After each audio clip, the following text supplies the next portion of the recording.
Bonjour à toutes et à tous, bienvenue dans le podcast La Sueur, salut Big Rusty, j'espère que tu vas bien. Oui, ça va bien Guillaume, on a vécu une aventure complètement folle et honteuse ce matin, peut-être qu'on en parlera d'ici quelques temps, là pour l'instant on est sur le dossier, vous inquiétez pas. Alors, Big Rusty, on va parler de Sean O'Malley. Là, on a l'impression que sa carrière ne progresse pas du tout à ce monsieur. On parle de quelqu'un qui était invaincu, arrivé à l'UFC par le biais des Contender Series, l'une des premières stars arrivée dans l'organisation par les Contender Series de Dana White, énormément d'espoir pour lui, potentiel futur champion. Et le monsieur fait du surplace, et il y a eu ce qui s'est passé face à Pedro Munoz où l'après-combat interroge. Big Rusty, générique. Soit.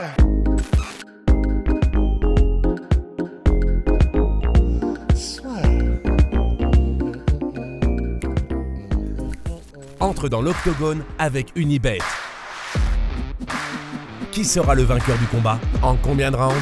Fais tes paris sur l'app numéro 1 et profite de 150 € offerts sur ton premier pari. Donc Big Rusty, Sean O'Malley, est-ce qu'on commence vraiment à s'inquiéter pour lui ou pour toi c'est qu'une passe, mais une passe qui commence à durer un petit peu?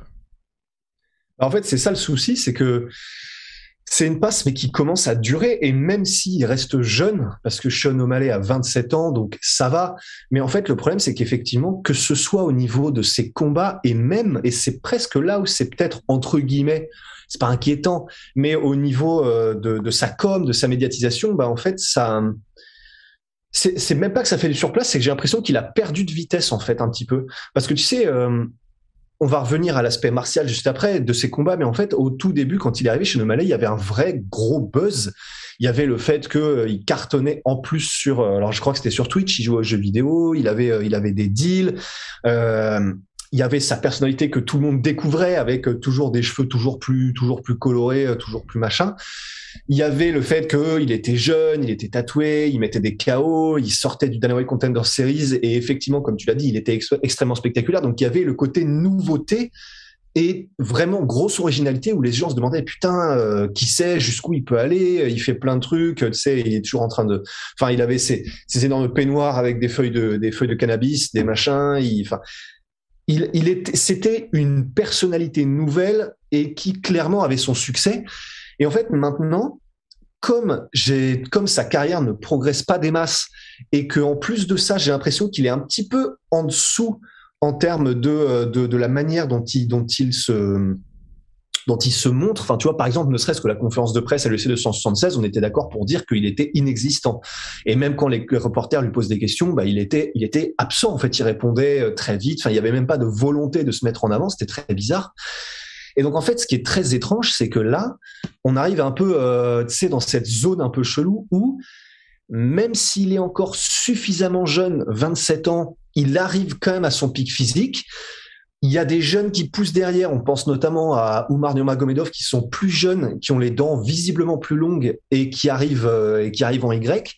Donc, en fait, il y a des prospects qui poussent derrière et qui semblent être un peu plus affûtés, un peu plus qui font plus parler d'eux parce que dans la cage ils sont plus incisifs.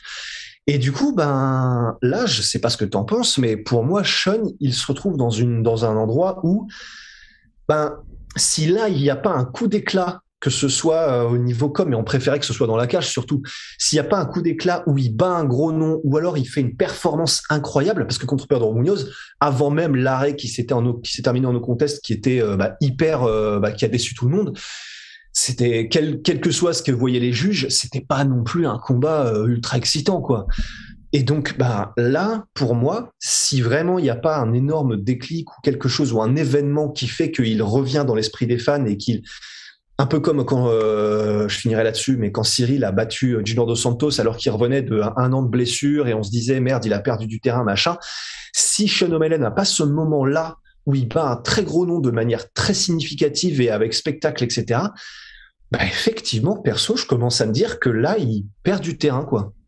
Entièrement d'accord avec toi, surtout que c'est vrai que l'UFC, on a l'impression qu'il le réserve vraiment, il le garde au chaud pour les cartes exclusives à Las Vegas parce qu'il est proche de cet endroit-là. Lui non plus, il n'y a pas vraiment de velléité de monter.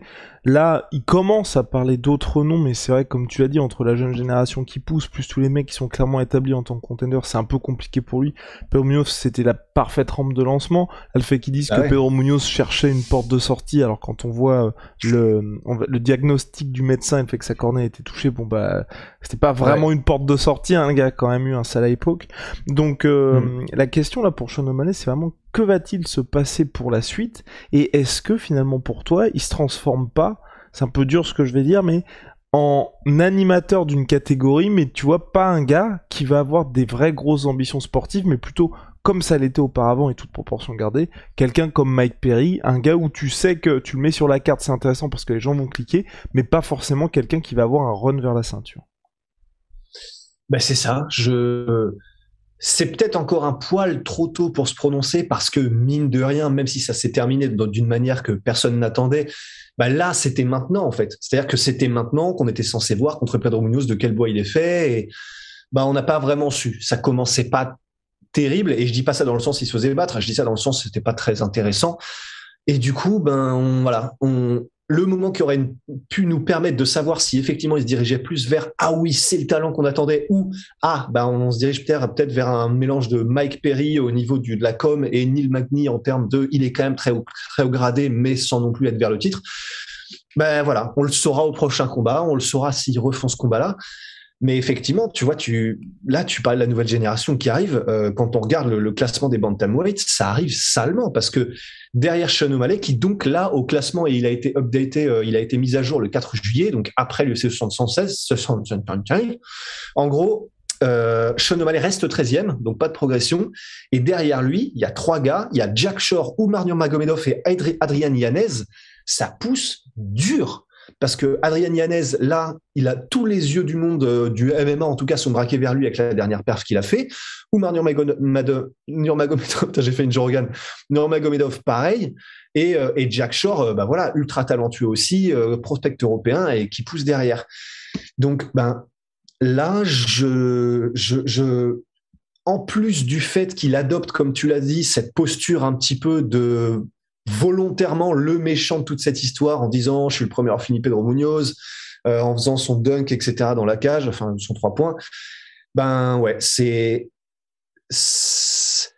selon le combat qu'il choisit, mais pour moi il aurait peut-être plus intérêt à, même si là c'est pas du tout ce vers quoi il se dirige, à demander un rematch contre Pedro Munoz le plus vite possible. Pour moi, ce serait la meilleure manière de reprendre tout ça du bon pied, tu vois, genre, il combat Pedro Munoz, si jamais tout se passe bien pour lui, il le bat, il le met KO, un truc comme ça, tu vois, imaginons, là, ça repart, tu vois. Mais si jamais là, il commence à se dire, non, un peu comme ce qu'il a fait jusqu'à maintenant, maintenant, moi, j'estime que je l'ai battu, j'étais en train de le battre, la flemme de le refaire, le combat, machin, maintenant, je veux un gars au placé, et que du coup, ça ne se fait pas, parce que là, quand tu vas sur Tapology, quasiment tout le monde a un combat dans la KT, là, dans le top 15, il pourrait peut-être partir sur une période de vide qui lui ferait, je pense, beaucoup de mal, quoi. Là, c'est maintenant qu'il faut accélérer, quoi. Maintenant. Et puis surtout, pour poursuivre sur Sean O'Malley, moi, ce qui m'a frappé, c'est justement ça, comme tu as dit, la réaction d'après-combat. Et ça m'a vraiment fait penser, dans le sens total opposé à ce qu'il y avait eu pour Yair Rodriguez contre Jeremy Stephens quand il y avait eu l'UFC Mexico, où ça s'était terminé très bien prononcé. Mexico. C'était terminé très rapidement suite à un coup dans les parties involontaires de la part de Yair Rodriguez et le gars avait le seum, il s'était même embrouillé avec Michael Bisping lors de l'interview d'après combat. Non mais véridique. Et donc on a vraiment, et c'est tel que ça devait se passer pour Sean O'Malley. Il est chez lui ou presque, il affronte un vieux briscard, un mec qui a en tout cas pas mal d'expérience, c'est lui qui est censé s'imposer, censé être sa rampe de lancement, ça ne se passe pas comme prévu, t'es censé avoir le seum et dire on va le refaire, machin, ok je suis désolé, mais t'as vraiment les crocs. Là franchement, même si c'était du troll, j'ai trouvé que c'était pas du tout adapté la réaction, surtout que je veux dire, les Hawks, c'est un combattant, il sait très bien les conséquences désastreuses que ça peut avoir, il en a sûrement déjà pris au cours de sa carrière, tout le monde sait que c'est horrible comme truc, et il y a pas, et surtout, comme tu le dis, c'est le combat ne se déroulait pas d'une manière où clairement Pedro Munoz était en train de se faire rouler dessus, et donc les gens peuvent dire bon bah ok, ça s'est pas terminé d'une manière top, mais il n'y avait pas du tout de place au doute sur le combat. Et c'est pour ça que ça aussi je ne comprends pas non plus, parce que les gens qui sont ses fans, ou même les gens qui sont indécis, et on en avait parlé déjà depuis quelques années du fait que Sean O'Malley, après avoir débuté en étant un peu favori des fans, commence à être de plus en plus polarisant en prenant des petits ingrédients ici et là de Conor McGregor. Là, je trouve que c'est pas non plus le bon calcul, parce que Conor est devenu ultra polarisant à partir du moment où il avait fait le taf, et enfin, qu'est-ce que tu peux faire plus que devenir le premier champ de l'UFC à affronter Floyd Mayweather en boxe anglaise? C'est compliqué quand t'es combattant de MMA. Sean O'Malley, là, pour l'instant, il a toujours pas battu un top 5, il a toujours pas battu un top 10.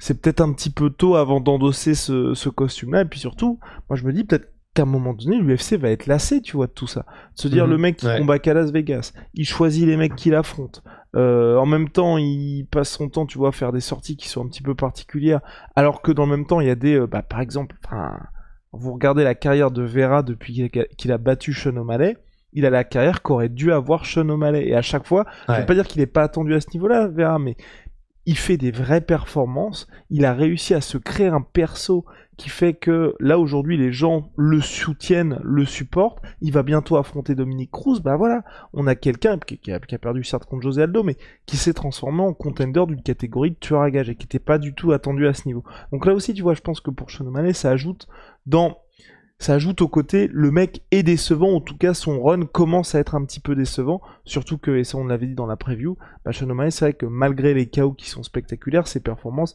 c'est rarement quelque chose de flawless, parce qu'il permet à ses adversaires mineurs de briller un peu. Contre Chris Moutinho par exemple, les gens retiennent surtout le fait qu'il y a un mec qui a tenu, qui était prévenu en short notice, qui avait pas du tout le niveau UFC, le gars a tenu 4 rounds et demi contre Sean O'Malley. Je sais pas si t'avais quelque chose à ajouter, Big Rusty. C'était 4 rounds Qu'est-ce que je raconte 2 rounds et demi, autant pour moi. T'as contenu 7 rounds Bah, ouais, c'est exactement ça. Et pour moi, le parallèle, du coup, avec Marlon Vera est effectivement vraiment mérite d'être fait, quoi. Parce que c'est vrai que quand on voit qui l'un et l'autre ont affronté depuis, bah, effectivement, et ils ont, alors, il me semble, qu'ils ont à peu près le même âge. Parce que, donc, Marlon Vera, 29, tu vois. Bon, il a 2 ans de plus, Marlon Vera. C'est grosso modo un peu les mêmes âges. Et effectivement, bah, là, la trajectoire de carrière, elle est tellement significatrice, effectivement. Et, ben, en fait, pour Sean O'Malley, tu vois, on a très souvent parlé de la stratégie qu'il avait adoptée de, aller en frontal avec l'UFC en mode, si vous ne me payez pas plus, je combattrai pas plus de gens classés, je suis une attraction, mais voilà, amenez les sous, sinon je ne progresse pas. Et en fait, moi honnêtement, évidemment, ça m'a pas dérangé, parce que c'est quelqu'un qui connaît sa valeur et qui veut être apprécié à sa juste valeur. Mais là où tu as un peu un revers de la médaille, c'est à partir du moment où tu es moins performant et où tu as un petit peu moins de médiatiquement, ton influence positive auprès des fans est moindre. Alors là, je pense que du coup, l'UFC va sentir le sang et ne va pas le louper par rapport à ça. Par exemple, ce qui s'est passé avec Francis juste après sa défaite contre Stipe Miocic. Absolument. C'est quand tu vas en frontal avec l'UFC, soit t'assures et un peu comme Conor McGregor, et ils sont obligés de faire avec toi même si tu te plains. Soit, comme tu l'as dit, comme pour l'instant, il a pas encore amené les perfs qui vont bien à Sean O'Malley. Là, il y a vraiment moyen que dans les négociations, l'UFC soit en mode, en fait, le problème, c'est que t'arrives pas à gagner, tes performances sont plus spectaculaires et t'as pas la fanbase qui est derrière toi comme avant parce que ton personnage ne marche pas aussi bien. Bon, là, tu vois, t'es d'accord. On te l'aurait peut-être donné l'augmentation, mais là, t'es d'accord, c'est compliqué. Enfin, tu vois, du coup, voilà, tout va se jouer, je pense, sur le prochain adversaire que va choisir. Enfin, tu vois, déjà, on dit que va choisir Sean O'Malley, ce qui est quand même incroyable. Le prochain adversaire de Sean O'Malley tout court. Et effectivement, j'aimerais beaucoup que ce soit. Et là, c'était parfait comme comparaison, ce que tu as pris avec Yair Rodriguez et Stevens. Là, il faut qu'il soit en mode, ouais, bon, ok, on va d'abord valider, poinçonner, matraquer Pedro Munoz et après on avance, tu vois. S'il prend un autre adversaire, tu sais, imagine, il revient vers un adversaire un peu moins classé en mode, ce serait terrible. Terrible, Big Rusty. En tout cas, on attend avec impatience le retour de Sean O'Malley, l'adversaire qu'il affrontera pour vraiment savoir ce qui va se passer pour lui. On rappelle, lors de sa dernière victoire, avec quand même Call Out des Rob Font, des Dominique Cruz, des José Aldo, enfin toute la catégorie.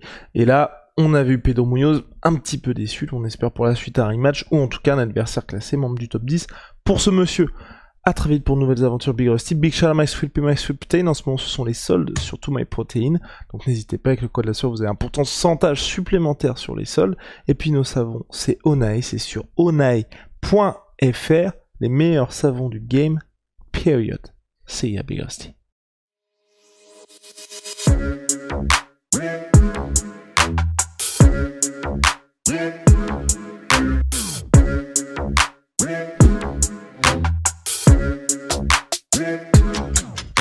I'm fucking coming for you!